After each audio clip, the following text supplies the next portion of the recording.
last word on sports. First American Bank's 4th down on 4. Welcome into the show. The Saints' all-out assault on their 2009 schedule of late kind of slowed down to just a playground noogie. Effective but not intimidating, so a trip to Raymond James Stadium, where the Saints had been a victim of plenty of bullying in the past, an appropriate venue to rediscover that swagger. A 38-7 conquest of the Bucs, firmly planting the Saints as king of the hill in the NFC South. Here's Jim Henderson with more from the Bay. While the Saints were playing winning football the last 4 weeks, they weren't playing Saints football. Today they did. No turnovers, and Sean Payton has never lost when his team hasn't given the ball away. No sacks of Drew Brees, 4 takeaways leading to 17 points. It was a 10-7 game when the Saints scored on their last series of the first half, first series of the second half.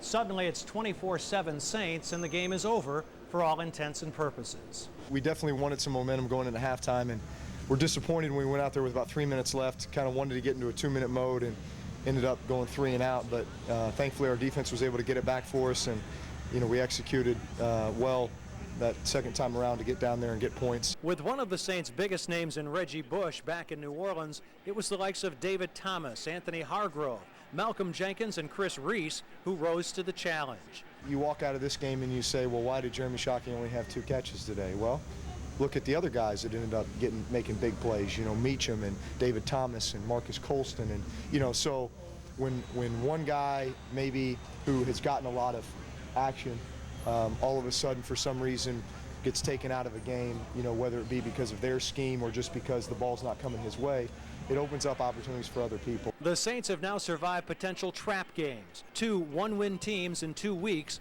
when the Saints face them with regulars sidelined. Despite the fact we're going up against 2 one-win teams, they're all games on the road. We know we're going to get their best game. Both teams have been, playing better, playing well. We have these injuries that we got to, kind of fight through. But that adversity, opens up opportunities for young guys, but also kind of helps us cling together a bit more as a team. There'll be no chance the Saints could overlook their next opponent, not with the world watching on Monday Night Football, not with the last regular season unbeaten team on the field, not with the next possibly regular season unbeaten team on the other sideline. That's who a lot of us are emulating. We're trying to be what they've built, and that's why that's why you can maybe put this game even a little bit further out there, just because you know how important it would be to get a win, to keep the streak going, but also just to continue to gain confidence as we move forward here.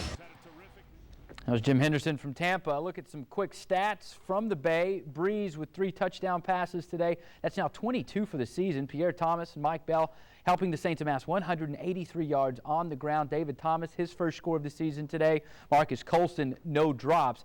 Jonathan Vilma, as always, rock solid from the middle linebacker spot.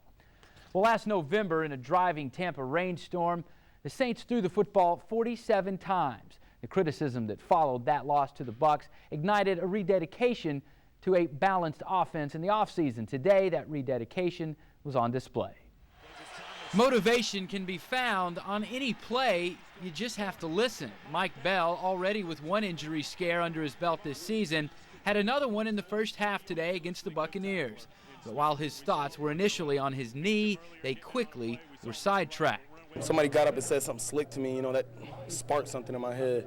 Somebody said something smart, so that made me play with even more of a chip. We was on that play where they got hurt. Somebody said, keep your butt down, so it made me so mad because I don't play around when people get hurt, That's something serious, and when somebody said that, triggered a switch in my head. Bell came back in the second half, running with a vengeance. His 2 scores putting the game on ice. And the rush is on, and they got him. Big time rush that time.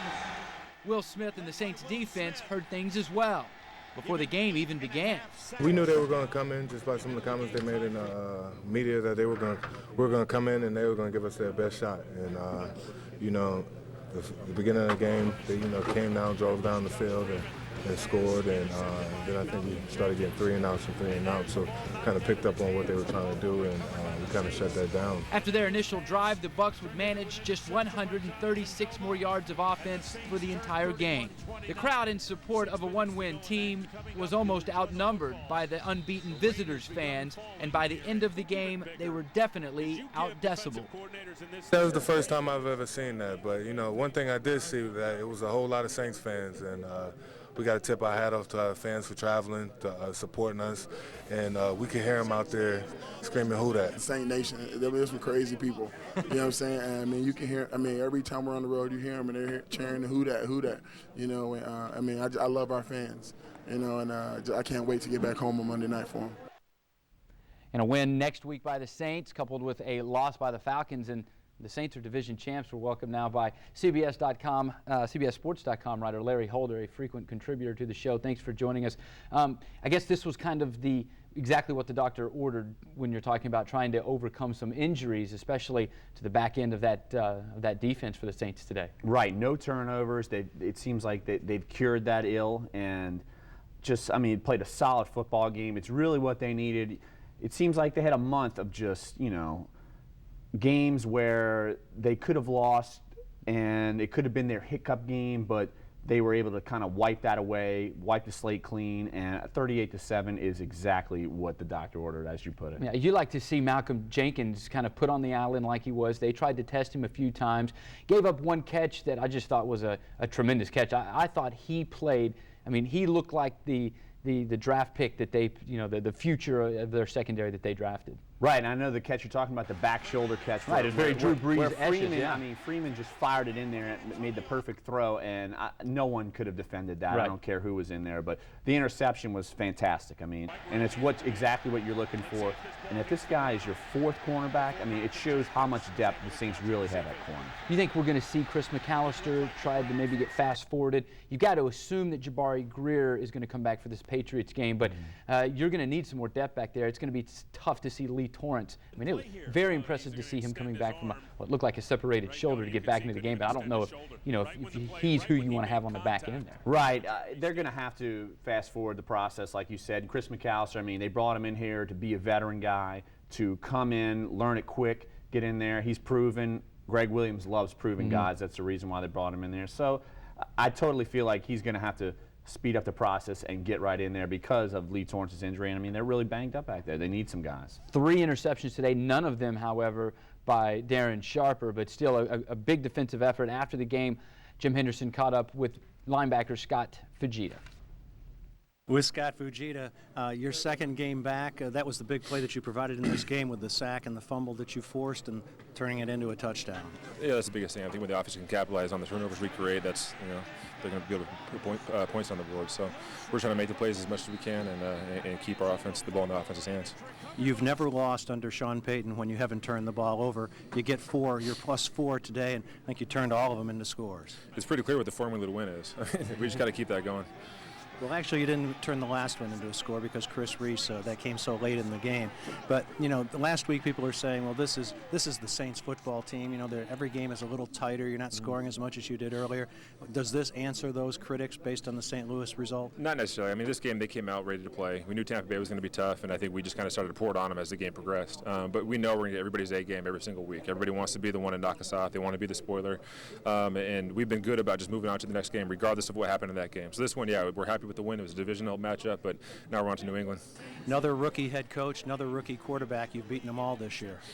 It feels good. I mean, I've never been 10-0. I don't think many guys on this team have been 10-0. I mean, a lot of guys are saying maybe back in high school. So it's a good feeling, but, you know, you just got to put this game to rest now and move on. Can you imagine what the build-up is going to be like for that Monday night game against the Patriots? It's going to be big. We just got to avoid all those distractions and focus and take it one game at a time like we have all season. Thanks very much. Scott Fujita.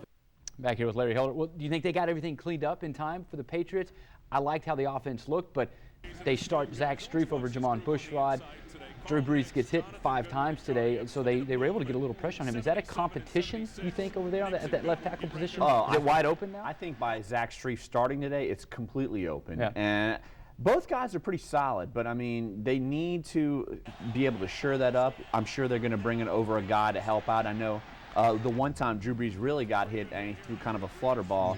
I know Pierre Thomas was trying to go out on a route, and he kind of missed the chip to help out Zach Street, but it's definitely open competition. They ran the ball, though, like they had in those first couple of wins. I don't know if there's a guy that runs harder in a black and gold. I mean, you can start talking about Deuce McAllister type of running hard, the stuff that we saw from Mike Bell today. Oh, Mike Bell. I mean, all he does is wants to see a guy and just plow him down. And he's a younger, healthier Deuce McAllister. I mean, that's the only way you can really look at it. He's a guy who can go out, get the tough yardage, eat clock when you need him to. That's what the Saints have been looking for the last couple of years, ever since 2006 when Deuce McAllister, after Deuce McAllister's big season. And, I mean, he's the guy that they're looking for, and they're going to keep feeding him. Real quick, A or B, the bigger steal this season for the Saints, Anthony Hargrove or David Thomas? I'd have to say David Thomas, because they stole him from the New England Patriots, and they got a 7th-round pick, and everyone's going to say, oh, look at Marcus Colston. He was a 7th-round pick. This was a proven guy. There's not many Marcus Colstons in the 7th round you're going to get, and to get him from the Patriots to come over here has been a big plus. Obviously, if anyone watched the game today, he was vital to the win. He and Randall Gay will be vital, I think, for Monday night's game. Larry Holder, we appreciate you're always vital to the show. We'll see you all right. Always happy to be here. All right. The